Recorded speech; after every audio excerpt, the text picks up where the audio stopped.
When approaching a pool to inspect, ask yourself, how is this pool built and operating? It is very important that you understand how the pool operates so that you can accurately diagnose why it's leaking. We're going to start off by taking a look at all of our plumbing and understanding how it works.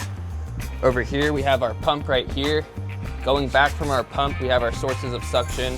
We have our backline suction, our far skimmer suction, our close skimmer suction, and our spa suction.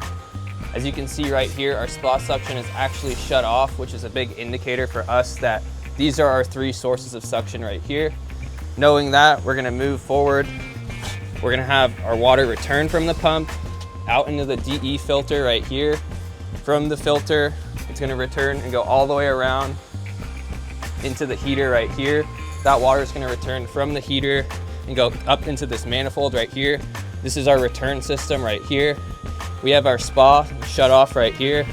So the water is gonna return straight into the pool right here and then enter the spa as well from this side through the check valve and straight into the spa. And this check valve prevents the water from going backwards and losing any water from the spa as it returns. Now that we understand the system, we're gonna go ahead and run our system. Over here we have our panel. Let's see what mode our pool is in. We're currently in auto mode. We want to get that in the service mode and then hit filter pump so that we can run our system. Now we're in service mode. Here I'm going to hit filter pump. Now the pump is up and running. We're going to let it prime for a few minutes, and then we're going to go ahead and walk around the pool and check for any air bubbles or anything that might raise attention to us while we begin doing our leak detection.